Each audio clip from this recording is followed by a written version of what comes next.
parles? De quoi tu parles? Une autre semaine, une autre émission de Quoi tu parles de? Bonjour, bienvenue, mon nom est Nicolas Monette. Et moi, Marc-Antoine Joly. Et puis, dans la longue lignée de groupes influents, franco-ontariens, franco-canadiens hors Québec, eh bien, il y a un nom qui règne un peu au top.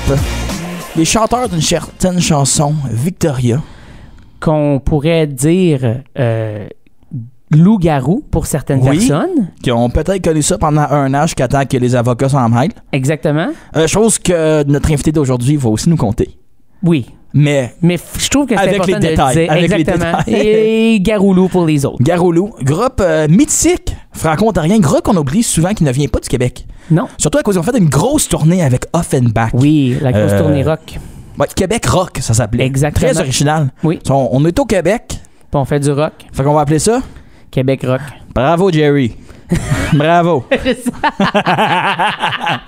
Mais Garoulou, c'est des petits gars de l'Est ontarien qui ont déménagé par la suite à l'île du Prince-Édouard pour vivre la vie de bohème et D'artistes. Non, bohème. de hippies des années 70-80 là, qui cherchent pas plus loin On que ça. pose pas de questions Sont dans comme, ces années-là. il y a un traversier, on est isolé, c'est sick. C'est La bien. police vient pas ici, peace and love. Le sol s'effrite d'année après année avec les vagues d'eau. On va écrire des meilleures tunes, on va Il y a bien t'inspirer. des patates.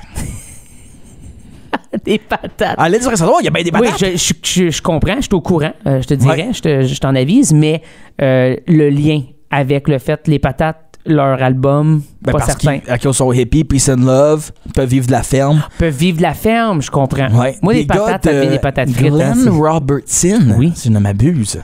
Petit village dans l'Est ontarien, faut savoir, faut se perdre d'Alexandria. Faut se perdre un peu trop loin, revenir sur la Green 417 Valley, pour savoir. une certaine maison à Dunvegan aussi qui l'appelait. Ah, c'est quoi non cette maison-là?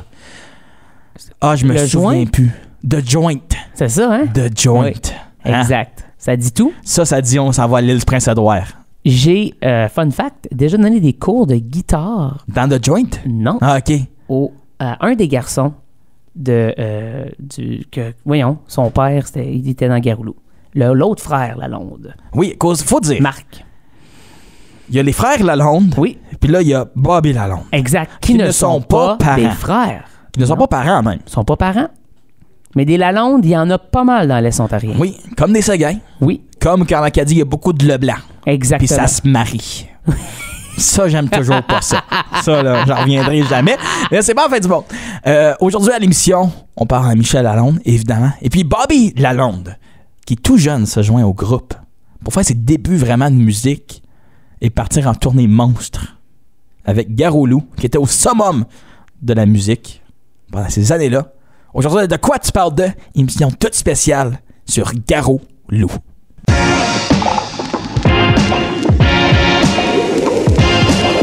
De quoi tu parles? De quoi tu parles? Une institution de la francophonie canadienne en spectacle. De Glen à Garoulou, on pourrait même rajouter Loup-Garou. Édition toute spéciale de l'émission De quoi tu parles de? Avec notre invité d'aujourd'hui, Michel Lalonde, ça va bien? Oui, ça va très bien. Pareil, moi, vous voir en spectacle, j'ai eu la chance de vous voir au Festival franco-ontarien. Ouais, moi aussi, j'étais là. C'était 2 tonnes. Fait que j'ai pas eu l'expérience Michel Lalonde. C'est plus de 50 ans de carrière. Comment est-ce que t'as encore la piqûre pour faire de la musique après toutes ces années-là? Ben, c'est-à-dire que j'ai toujours fait carrière, mais j'ai quand même fait d'autres travail à travers ça. Pendant 24 ans, j'étais réalisateur radio, mais à travers ça, j'ai fait 2 albums solo, j'ai fait 2 albums avec un groupe de l'Ouest qui s'appelle La Raquette à Claquette, avec qui je collabore toujours. Oui. Et j'ai fait un album avec Garoulou dans cette période-là. Donc, mes vacances étaient assez occupées, disons.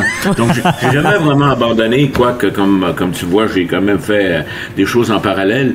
Ben, c'est pour ça, je pense. Puis écoute, moi, de toute façon, quand j'avais pris le poste de réalisateur, je m'étais dit que c'était en attendant que je reviendrais toujours à mes premiers amours, qui était la musique, la chanson. Et puis, je connais très peu d'artistes qui prennent vraiment une vraie retraite. À un moment donné, on continue aussi longtemps qu'on a le goût. Puis c'est là que je suis rendu. Encore le goût de faire des spectacles aussi, de faire des albums, la composition. Vous avez vraiment, comme vous avez dit, jamais arrêté complètement. De pouvoir faire des spectacles sous votre nom, ça vous fait quoi? Ben, écoute, j'ai quand même fait mon premier album solo en 1987, donc oui. Ça fait quand même un certain temps. Mais je veux dire, j'ai toujours réussi, disons, je pense, à faire un peu la différence des choses entre Michel Lalonde puisque Garou Lou était dans ma vie.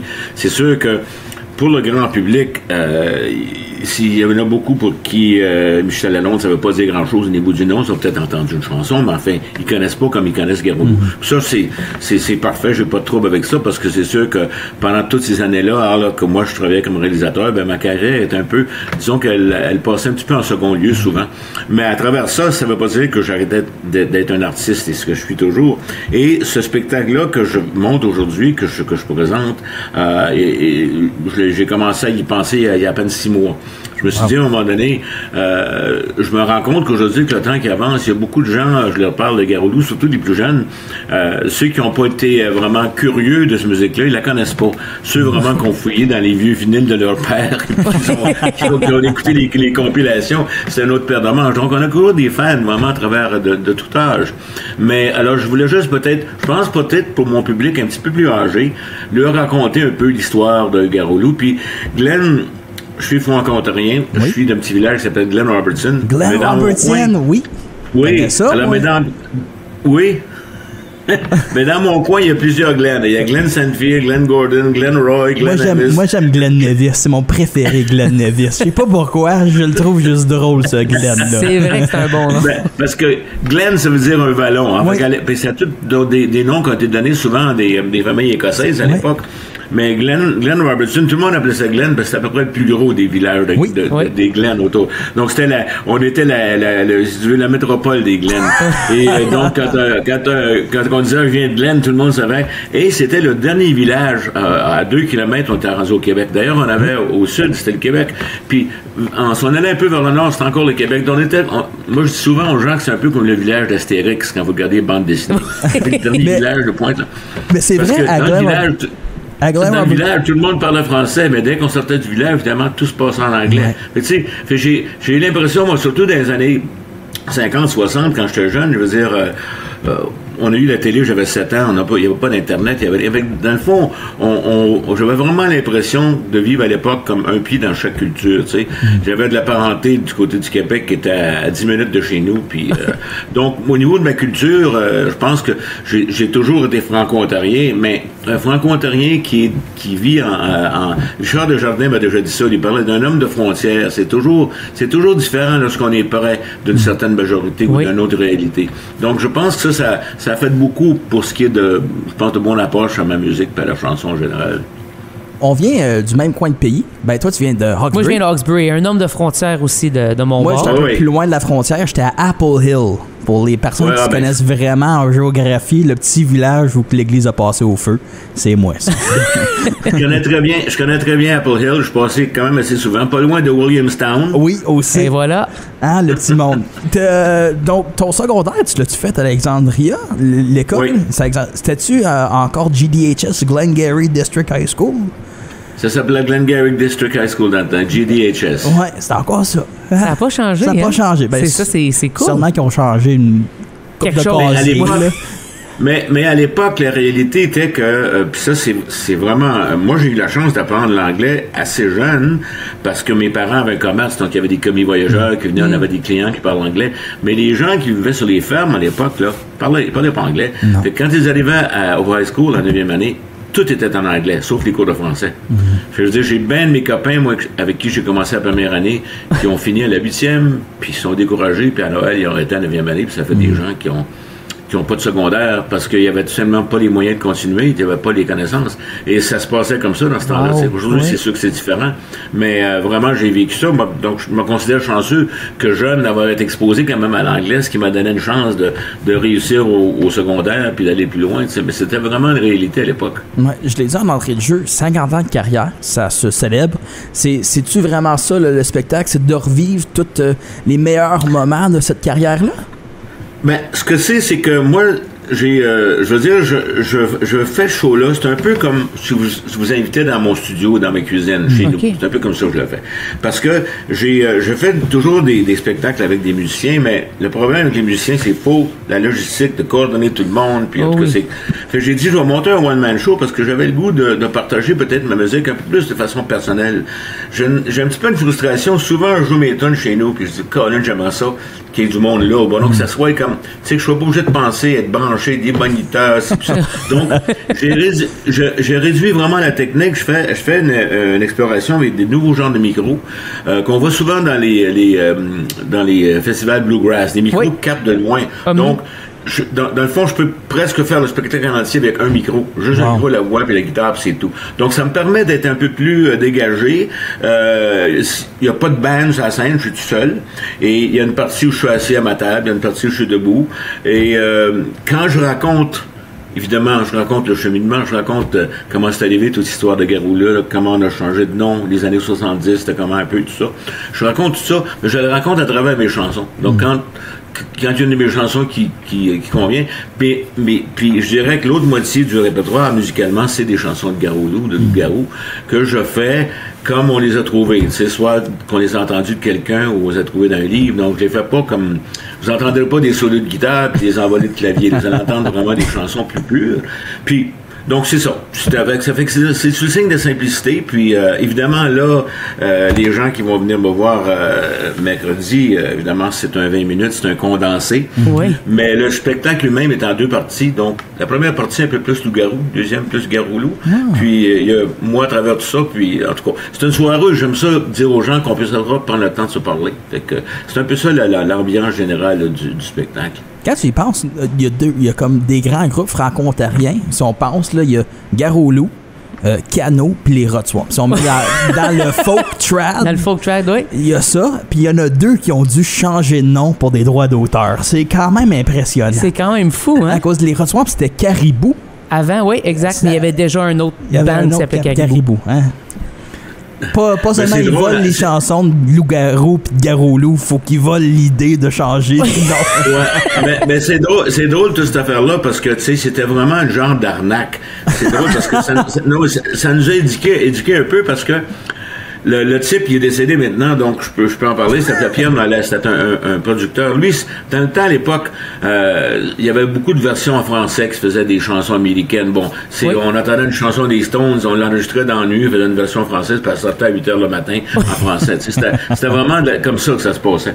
Fait que lui, c'était un genre de ramasseux de droits d'auteur, puis ça, puis il a vu qu'il y avait une troupe de danse qui s'appelait l'Ensemble folklorique Les Loups-Garous, qui je pense n'existe plus aujourd'hui.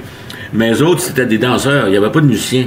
Il est allé voir, il dit, écoute, il y a un groupe qui a un nom comme vous autres qui s'appelle Loup-Garou. Il dit, vous pourriez engager des musiciens, puis ils enregistrer de la musique, puis ils dit, on pourrait vendre ça pour faire de l'argent. Ça pourrait être une passe. Il faut faire de l'argent pour la troupe de danse. Ça fait qu'ils ont sorti un deuxième disque de musique instrumentale avec des musiciens engagés. Et ça a été écrit en gros Loup-Garou, évidemment. Ensemble folklorique en tout petit. Puis il y a beaucoup de gens qui ont acheté cet album-là pensaient que c'était notre album. Donc c'était mais quand on a passé en procès avec devant le juge, je me rappelle, c'était un juge irlandais, puis il avait demandé à M. Nollet, il avait demandé, il dit, pourquoi vous vous intéressez soudainement au folklore, puis tout ça, tu sais. Ben, on pensait que dans le temps, il y avait un renouveau nationaliste, tout le monde, tu sais, on sortait nos bottines de feuilles puis nos drapeaux, on pensait que ça nous ferait de l'argent avec ça, tu sais, puis que ça serait payant. En tout cas, tu sais, c'était vraiment ça. Puis le juge l'avait regardé, puis il voulait dire, c'est ça que je pensais. Mais en tout cas, ça, il n'y avait pas le choix, le juge, parce que les noms étaient trop semblables. Mais il nous a permis de laisser notre album sur le marché, qui s'appelle Loup-Garou. On n'était pas obligé de, tu sais, on a pu quand même continuer à l'exploiter. Mais il a fallu changer de nom. Puis, je sais pas s'il y en a un de vous deux que je mettais dans un groupe, mais quand on essaie de se trouver un nom en groupe, là, c'est un exercice très intéressant. Oh, ouais, l'enfer, il y en a des affaires. Fait qu'à un moment donné, on était rendu, on avait 2 choix. On avait Loup-Garoc ou bien non Garou-Loup. Garou-Loup, ça sonne un peu mieux. on était deux qui voulaient le Garoc. Moi, je voulais le Garoc. J'ai perdu. Je pense que Garou-Lou, c'est plus évocateur. Mais dans le temps, c'était ça. On pensait à rock. En tout cas, c'est un peu ça. Fait que c'était une histoire. Ça nous a fait finalement plein de publicité. Ben absolument. Puis vous l'avez bien, votre nom, vous l'avez bien utilisé. Vous avez fait tellement de belles choses. Moi, je trouve ça vraiment fascinant de pouvoir connaître vos histoires parce que je les ai entendues de Marc, puis je les ai entendues de Bobby Lalonde aussi. J'ai travaillé longtemps avec Bobby, fait qu'il y a des histoires que je connais de l'époque du rock de Garou-Lou que j'aime beaucoup. Puis de Marc aussi, je donnais même des cours de musique à son gars Max. Fait que, mais justement, je me demande, ces histoires-là, quand vous laissez aller, est-ce que vous laissez aller à 100% ou vous gardez une petite gêne? Je dirais, écoute, on se garde toujours une certaine gêne. Il y a toujours aussi. Mais je veux dire, pas vraiment. Nous autres, je sais pas, écoute, évidemment, tu sais, le groupe a vécu beaucoup de, comme l'affaire du changement de nom, c'est arrivé le matin du lancement, tu sais, il y avait un huissier avec un document, tu sais, c'est quand même, c'est un gros choc. Ben oui. Tout de suite après ça, il y a deux des musiciens qui étaient originaires de l'île du Prince-Édouard, qui, eux autres, ont décidé qu'ils retournaient chez eux. Ils étaient venus d'accord pour faire le projet, pis ça, mais, fait que là, on se retrouve, faut changer de nom, puis il faut trouver un nouveau guitariste puis un nouveau claviériste, tu sais. La commande était grosse, hein. C'est pour ça que l'hiver qu'on a passé après, lorsqu'on a créé Garou-Lou, il y a eu quand même plein de hits avec, Germaine, Comblesse du Maréchal Biron, Zélinois, La retraite de Bonaparte, l'album au complet, il y a plein pratiquement. de chansons qui ont sorti cet album-là. Ça fait que, tu sais, mais c'était quand même pas évident, là, tu sais, c'était pas évident, on aurait pu piquer du nez complètement, ça aurait pu, la chimie qui était là, heureusement, on n'aurait pu pas être là. Tu sais, donc c'est vraiment, c'est jamais linéaire, les choses. La vie fait les choses comme, il faut être capable, je pense qu'il faut être persistant, mais aussi il faut être ouvert à ce que la vie nous propose. Marc Lalonde, c'est votre frère? C'est ça? Oui. Puis Bobby, c'est pas parenté. C'est ça. Ben, je pense que nos pères, Bobby et moi, étaient cousins, parce que sont tous les deux de Sainte-Anne-de-Prescott. Oui. Ouais. Donc, sûrement parents, mais je dirais peut-être troisième cousin, quelque chose comme ça, là. C'est quand même impressionnant que... il y a trois Lalonde. C'est un bon chiffre. Talent dans la famille. Oui, exactement. Ben, on a très hâte de voir. Ben, moi, je sais que j'ai hâte. Je sais qu'en grandissant, on écoutait du Garou-Lou. Je pense pas que de mon vécu, j'ai jamais connu loup-garou. Mais je sais, quand j'étais jeune, on avait des CD de Garou-Lou, on écoutait ça. À toi, Belle Hirondelle, c'était une de nos chansons préférées. Puis là, de les revoir potentiellement en spectacle, en version live avec le gars qui chante, c'est quand même impressionnant. Fait que je pense que... Et des nouvelles tunes aussi. Et des nouvelles tunes aussi. Exactement, de voir justement ce cheminement-là. Puis les histoires aussi. Les histoires qui sont racontées entre ça, je pense que ça peut vraiment être... Ben pas ça peut, ça va être un spectacle incroyable, puis j'ai vraiment hâte. Ben, merci pour vos belles paroles. Moi, j'ai bien hâte. Puis, comme je dis, j'ai surtout hâte de voir un peu quelle résonance ça va avoir avec le public. Parce que moi, j'ai hâte de retrouver ces gens-là. Puis, on verra bien. Puis, pour les gens, c'est un open bar. Je dis ça de même. Fait que ça va swinguer. Merci beaucoup. Heureusement que je joue plus tôt en soirée. Merci beaucoup. À la prochaine, les gars. Merci beaucoup. Au revoir.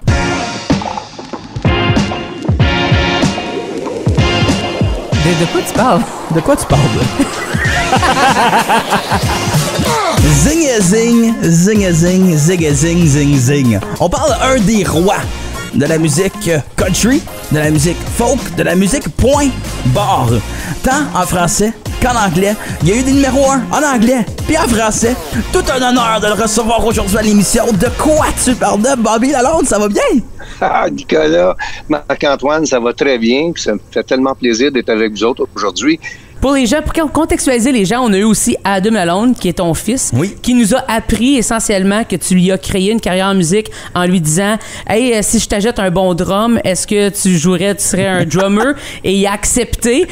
Puis je te dirais merci pour ça, pour moi aussi, parce que j'ai eu la chance de jouer avec Adam souvent, mais pour plein d'autres mondes qui jouent avec Adam, ils sont super chanceux d'avoir un aussi bon batteur et, on va dire aussi, un bon gars, un bon chanteur. On sait pas quand la carrière solo arrive, mais elle s'en vient, je pense.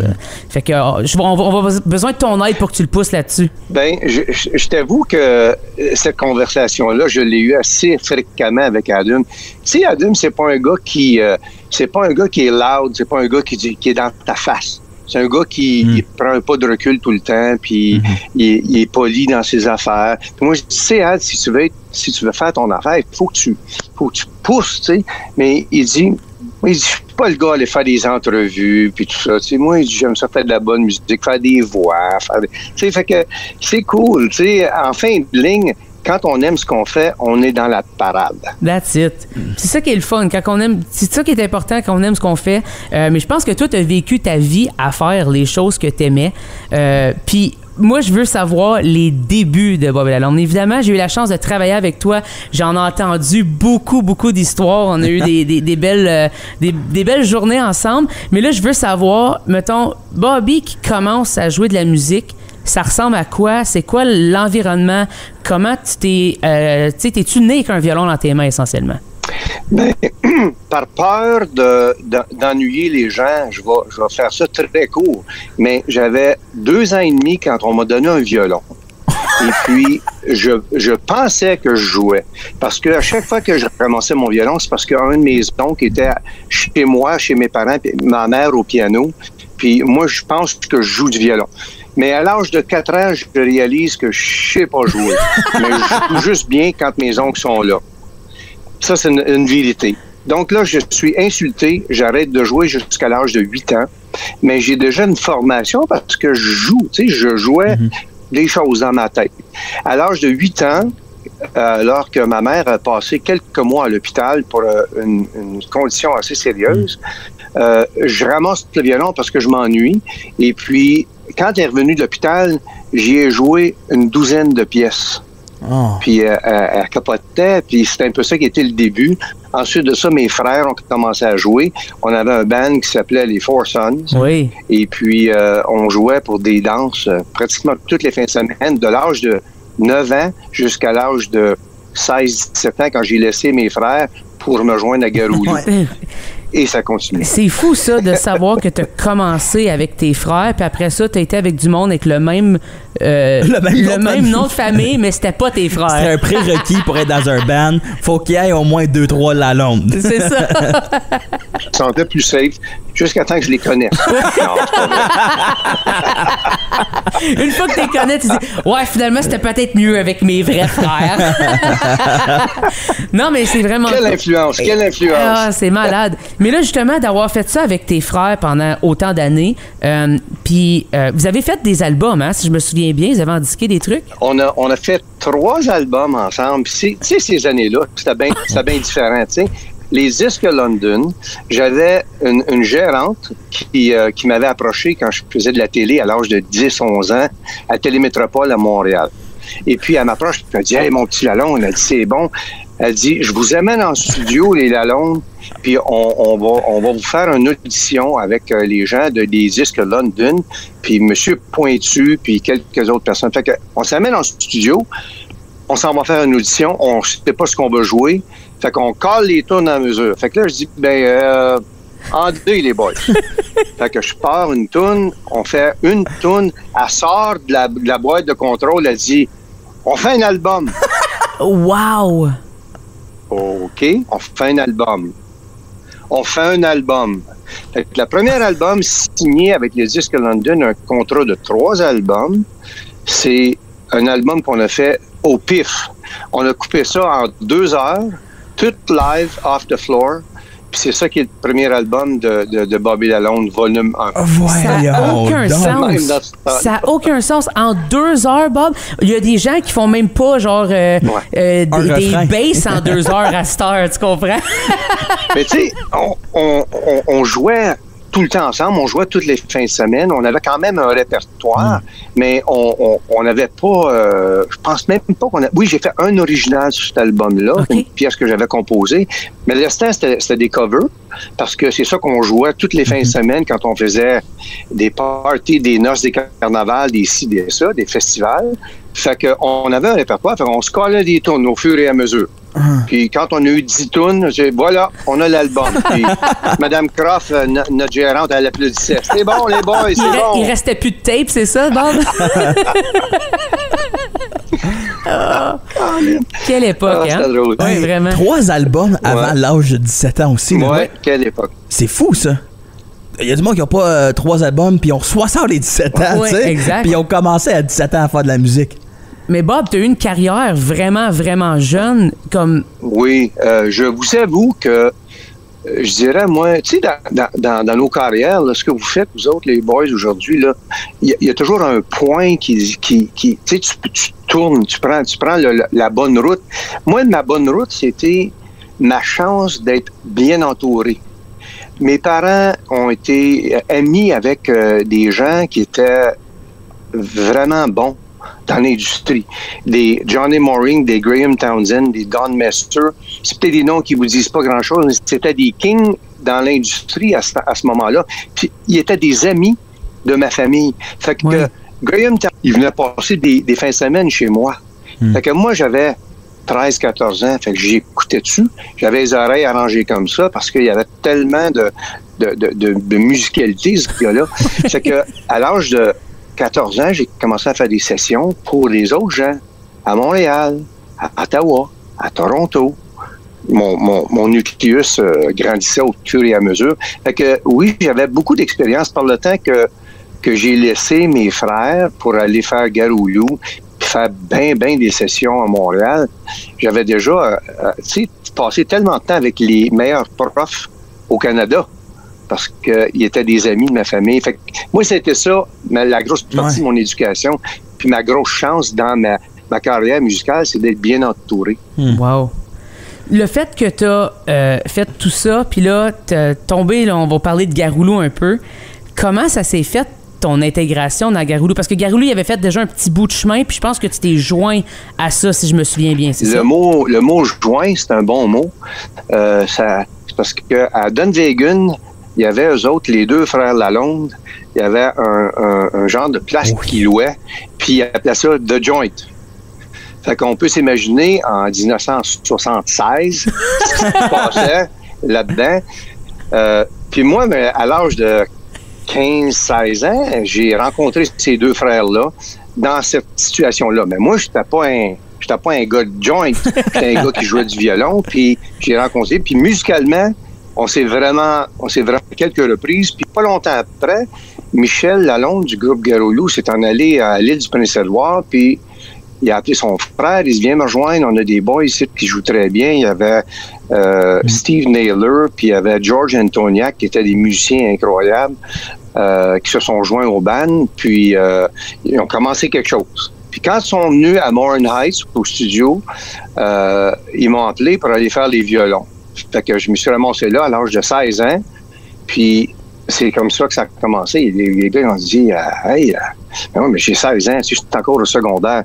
J'ai laissé ma 13e année en plein milieu de l'année pour m'en aller en tournée avec Garoulou. Ça, c'était la tournée c'était la tournée rock, hein? Avec Offenbach. Québec Rock, c'est ça? Québec Rock? Ouais, on était là-dessus. J'ai fait dans le temps, on jouait souvent avec moi j'appelle ça les gros groupes québécois. Là. T'avais Offenbach, t'avais Beau Dommage, t'avais Harmonium, puis Garoulou. C'était ces groupes-là que t'entendais à la radio le plus souvent, tu sais. Un des spectacles que je me souviens, j'oublierai jamais, il appelle ça la fête des voisins à Laval, 150 000 personnes dans une carrière. C'était le soir des groupes. Il y avait le soir des masculins, les chanteurs, les chanteuses un autre soir, puis l'autre soir, c'était les groupes. Puis le soir des groupes, il y avait Harmonium, Beau Dommage, Garoulou. C'était une belle expérience à 17 ans à ce moment-là. Wow! 17 ans, 150 000 personnes. Tu as déjà, à ce moment-là, 5 albums à ton actif. Tu as joué du violon pour encore plus que ça parce que tu faisais des sessions de violon. Parce que les gens, souvent, ils vont connaître ton histoire, ta carrière, le fait que tu as joué dans plusieurs groupes, dans plusieurs affaires, mais tu fais aussi des sessions pour des gens. Puis moi, je pense que ça, c'est impressionnant parce que ça, je sais même pas si tu es capable de les compter, Bob, le nombre de sessions que tu as faites. C'est impossible de les compter, puis c'est un très bon point, très bonne question, puis je vais te dire pourquoi. Je sais pas si c'est encore comme ça aujourd'hui, mais dans ce temps-là, quand la compagnie RCA de Toronto t'appelait pour aller jouer pour, puis je nommerai pas le groupe ou l'artiste, t'allais là, tu prends l'avion, tu vas faire ta session, ton nom paraît pas sur l'album parce que c'est le groupe, right? Ouais. Fait que c'est le même que c'était dans le temps. Puis, tu sais, dans les 60 et dans les 70, c'était pareil. Si tu regardais qui a joué sur les albums des grands dans ce temps-là, que ce soit les Beatles, The Who, tu sais, il y avait toujours des invités qui allaient jouer puis rajouter des choses là-dessus, tu sais. Fait que c'était un peu ça. C'est pour ça que je me suis ramassé sur ben.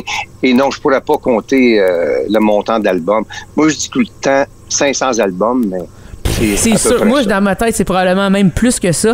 Parce qu'il y a, comme je te dis, dans ce monde-là de gens qui se font payer pour jouer, là, des hired guns, comme on dit, il y a aussi le fait que des fois, tu te fais payer pour pas dire que tu as joué sur tel album. Ouais. Bob, c'est quelque chose qu'il a fait souvent, je pense. Le maître des NDA. Exactement. Il remplaçait le joueur de violon qui faisait moins la job. C'est ça. Le joueur de violon, il est trop laid, on veut pas sa photo sur l'album.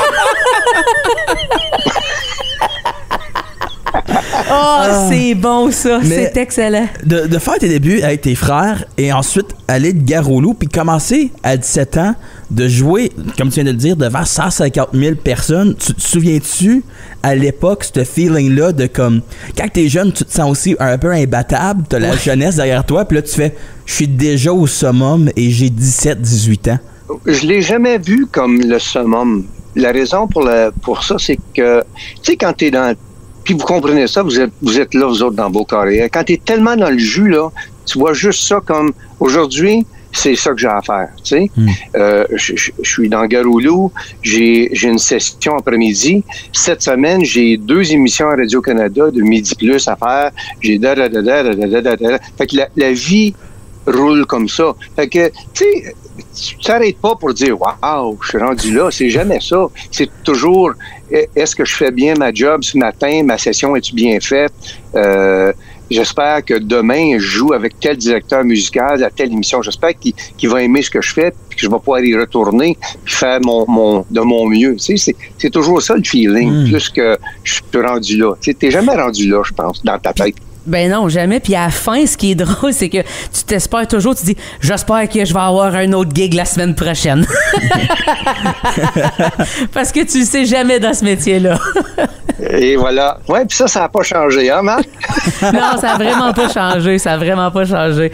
C'est la même chose qui reste encore. Mais tu as parlé de faire de la télé. Et moi, j'ai une histoire, je sais pas si tu vas vouloir la dire, fait que c'est correct. Sinon, mais un moment donné, je pense que tu étais avec Gare-au-Loup. Vous vous êtes fait demander de jouer. Si je me souviens bien, je vais pas nommer la station, ça fait plus facile, mais ils vous ont demandé de jouer par-dessus votre enregistrement. Et toi, et si je me souviens bien, le bassiste du band, je pense, c'est Gare-au-Loup, vous vous êtes plugués d'un à l'autre entre les instruments? Ouais, c'était un petit peu notre façon de dire, tu sais, c'est pas cool, tu sais, on veut jouer live. On a un band qui est capable de jouer live.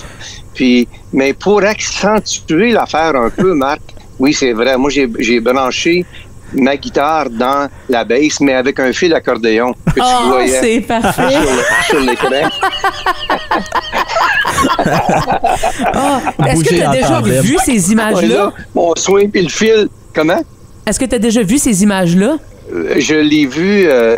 tout de suite après qu'on a fait l'enregistrement, on est allé dans la salle de contrôle et puis c'est sûr qu'on l'a vu.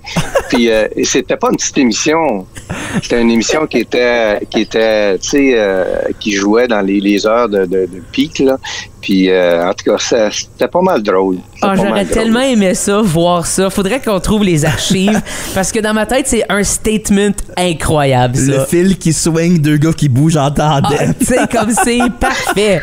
C'est tellement drôle. En même temps, ça prouve, tu sais, t'es comme non, nous autres, on était capables de jouer live, tu sais. Si jamais vous voulez faire les recherches, je vous donnerai en privé toutes les infos. OK, parfait. C'est super, ça. Ça serait parfait. Oui. Mais là, ta carrière avec tes frères, carrière avec Gare-au-Loup, puis là, t'as eu une grosse carrière où t'as eu beaucoup de numéro 1, comme Bobby Lalonde. T'étais tout seul à faire de la musique en English. Oui, ben après Gare-au-Loup, j'ai commencé mon band, Bobby Lalonde Band. Et puis, il n'y avait pas de choix ou de décision politique qui s'était faite. C'était juste, mes parents ont grandi à écouter du country américain. Puis cette influence-là, elle n'était pas perdue sur moi, tu sais. Fait que c'est un petit peu la raison pour laquelle j'ai fait carrière en anglais, mais je faisais un petit peu de français aussi.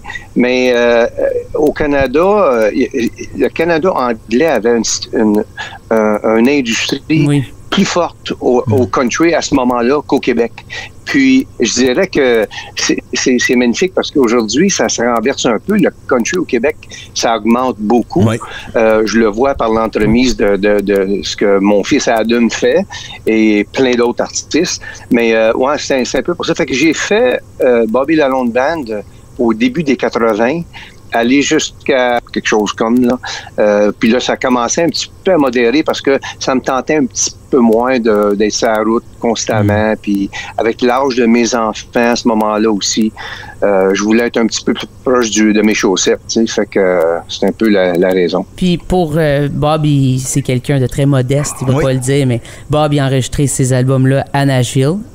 Avec les grands. Si je me souviens bien, tu as le bassiste de Toto qui a joué sur ton album. Ouais, ça c'était aussi une belle partie de mon éducation. À Nashville, dans ces années-là, tu pouvais embaucher ces gars-là pour une session. Des fois, il appelait ça une session double, mais tu pouvais appeler ces gars-là. Dave Hungate, qui jouait les choses avec Toto, John Willis à la guitare, David Briggs qui jouait avec Elvis pendant 11 ans, qui appartenait à House of David à Nashville. C'est tous des musiciens avec qui j'ai eu la chance de travailler. Puis c'était des joueurs de la mort. Puis ça, c'était... Tu sais, je pensais que j'avais beaucoup d'expérience en studio, mais après avoir travaillé avec ces gars-là, puis voir ce qu'ils étaient capables de sortir dans une journée en studio, c'était malade. Tu sais, c'est tellement rapide. Tu arrives avec tes charts, tu les expliques la pièce un peu, puis David Briggs avait une bonne ligne. Il faisait une take, puis elle était écœurante, mais il en faisait une deuxième parce qu'il y avait un petit quelque chose à quelque part. Puis David Briggs, il disait « Come on, boys, time is beer. » Time is beer, c'est beau ça, incroyable. Puis mais ces gens-là justement, ils se présentent, ils font leur tune, ils ont souvent jamais entendu ta chanson. Vous utilisez le Nashville System, qui est un système pour les musiciens et tout.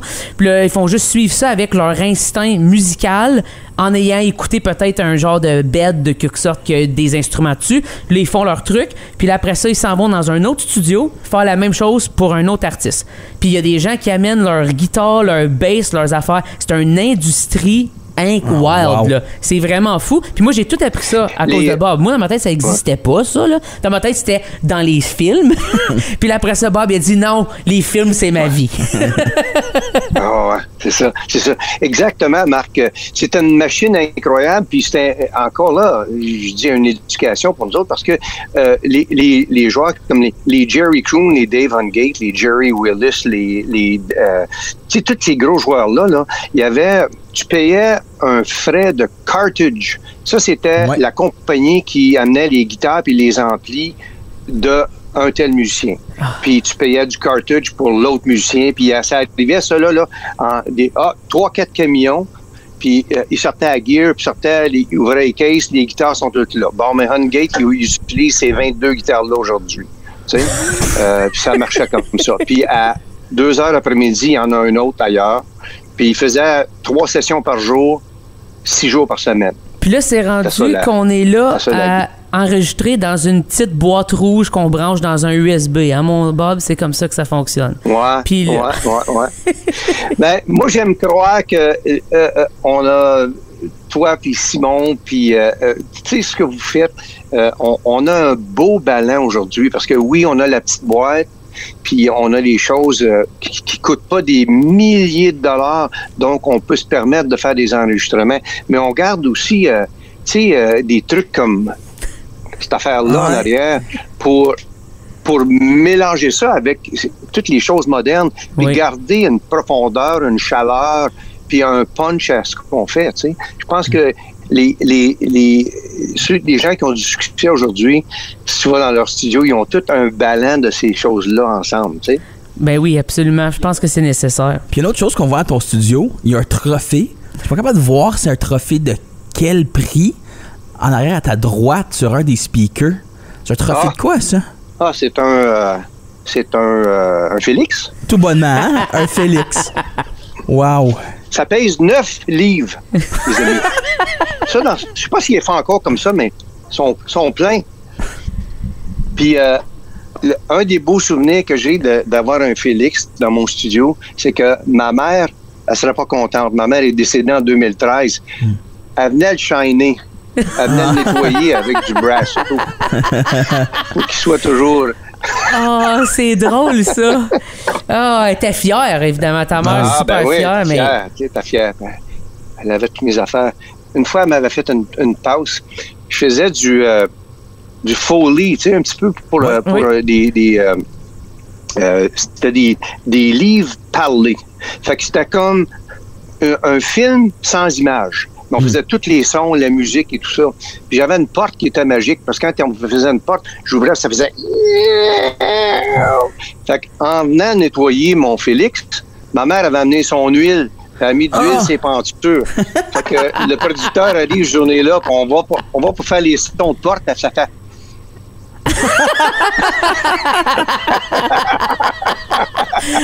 Fait que c'est-tu la seule fois que ta mère elle m'a fait un take, c'est ça? Ah ouais, elle était bonne, elle était bonne. Je la manque encore qu'elle vienne faire ses petites affaires dans mon studio. Absolument, c'est certain. Tu as tellement eu de support, évidemment, de tes parents dans ta carrière musicale. Tu as commencé jeune. Tu as fait de la télé jeune. Moi, je veux parler d'une émission que tu as faite. J'oublie le nom de l'émission, mais tu joues avec plein de sortes d'archets. Tu joues avec, entre autres, un cintre, un bat de baseball, puis d'autres affaires que je me souviens plus.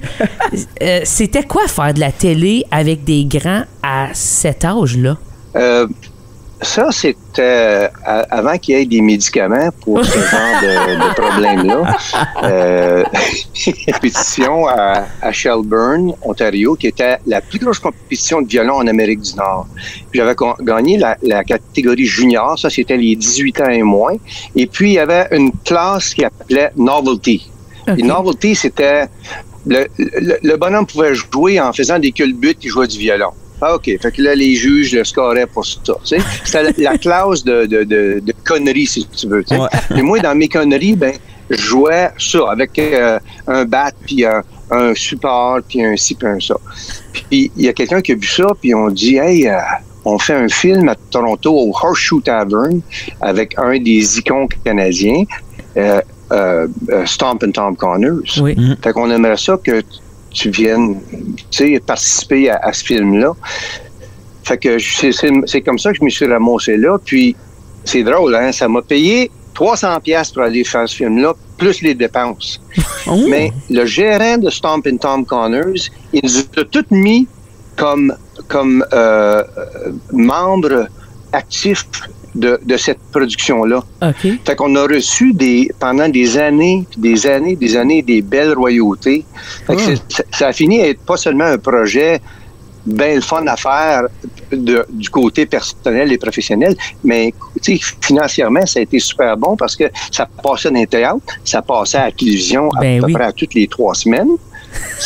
Parce que c'était Stompin' Tom Connors, que vous connaissez sûrement.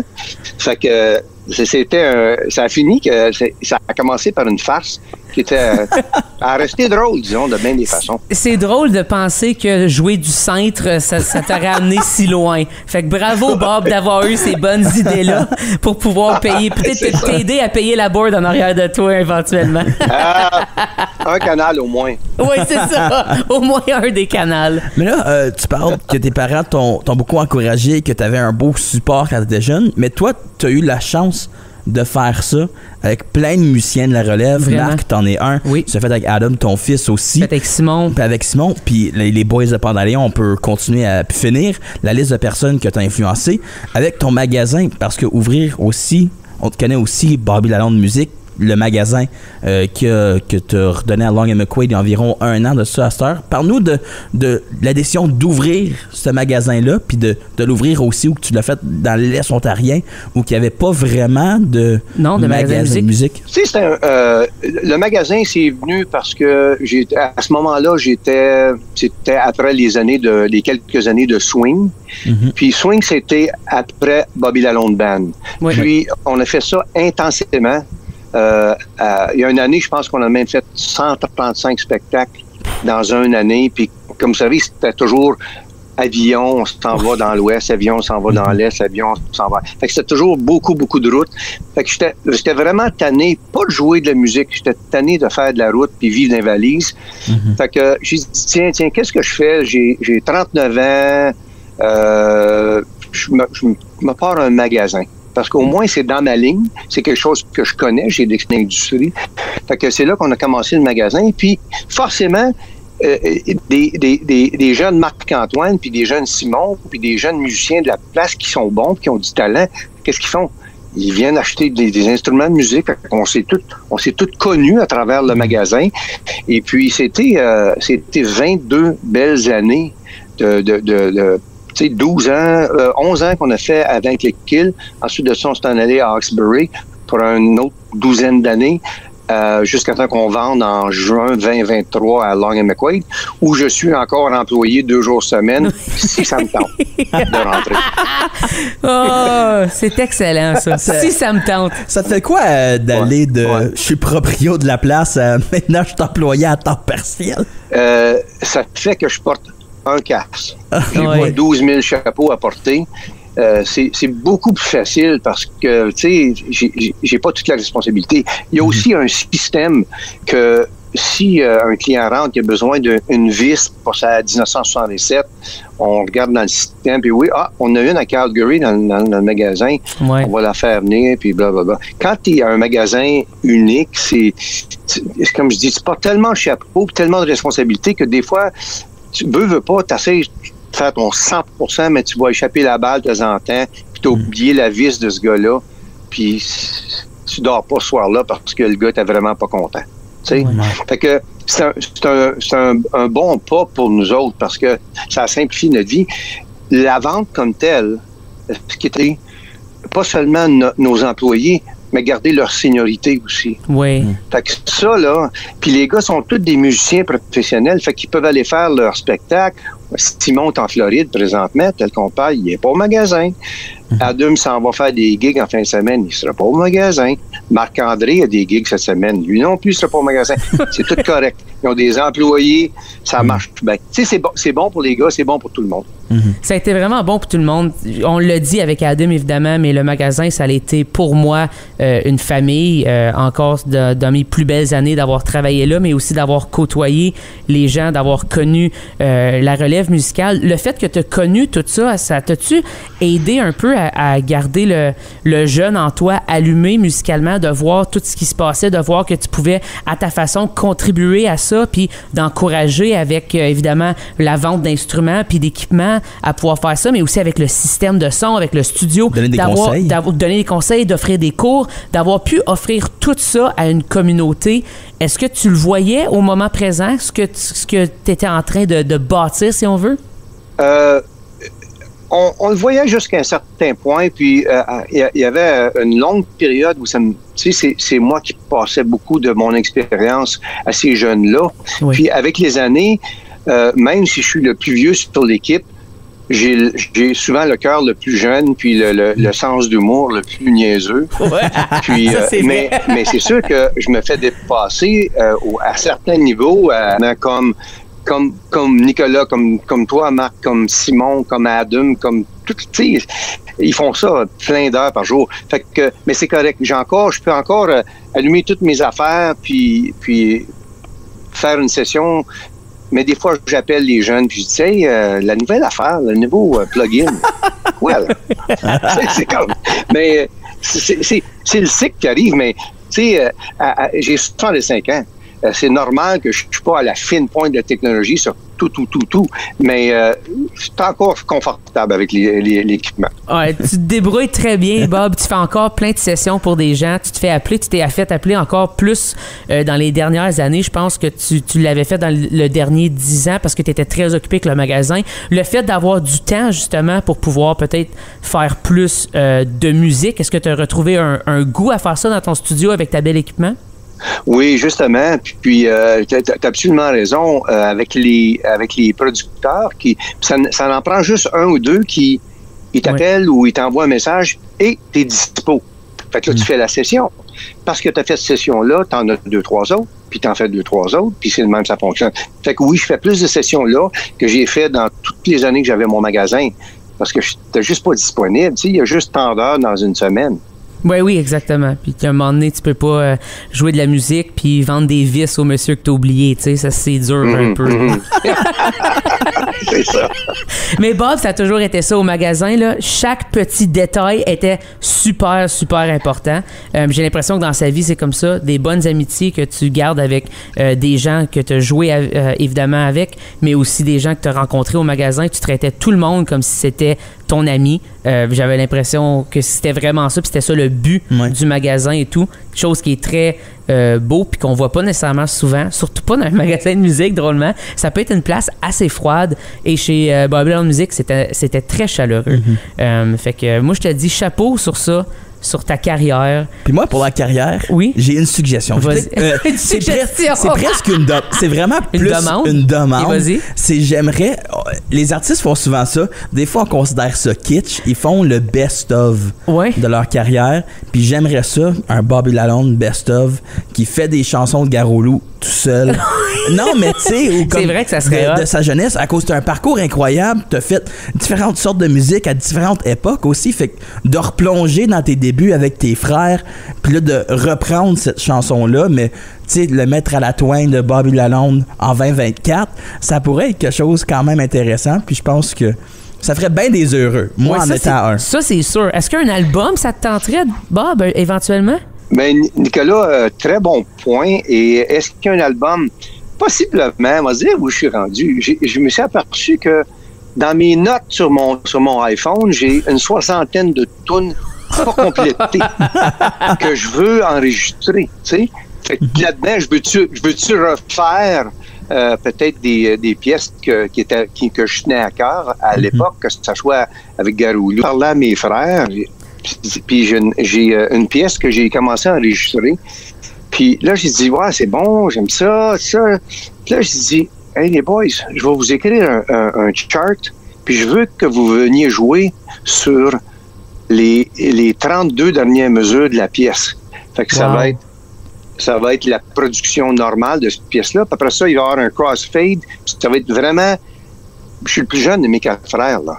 Fait que les gars, ils jouent pas à chaque jour, mais je les ai donné un petit défi de pratiquer, puis je les ai envoyé des chord charts. Fait que ça, c'est une possibilité qui va se faire. Le but ultime, je le sais pas, parce que, comme vous savez, il n'y a plus de vente de disques et tout en ligne et tout ça. Peut-être que j'irai pas là, mais ça va être une grande satisfaction personnelle de pouvoir le faire. Puis Nicolas, si ça se fait, ça va me faire plaisir de t'envoyer une copie. Parfait. Ouais, c'est bon, ça. Puis si jamais, il y a toujours des gens coutus. Ils vendent encore des CD. Oui, c'est ça. Ginette Renault, elle vit sa vie de ça. Avant des albums de Jean Coutu. Aux gens coutus, tu trouves de tout. Un ami puis des CD. C'est ça. C'est bon. Ben, merci beaucoup, Bob, pour ton temps. Merci d'avoir raconté tout ça. Puis j'ai comme l'impression qu'on va pouvoir faire une partie 2 avec ça pour aller peut-être dans les histoires de tournée, parce que je sais que t'en as pas mal de ça. Fait que on se dit à une prochaine fois. Hey les gars, merci à vous autres. Puis ça me fait plaisir d'être avec vous ce matin. Félicitations. C'est la meilleure raison. Puis regardez le succès que vous avez eu. Vous avez plus que 100 émissions. Lâchez pas. On aime ça écouter ça. Puis je n'ai manqué quelques-unes, mais je me rattrape tranquillement. C'est bon. C'est parfait. Ils sont là pour ça, justement. On peut les rattraper quand on veut. Fait que, c'est ça. Merci beaucoup, Bob. Merci. À plus, les boys.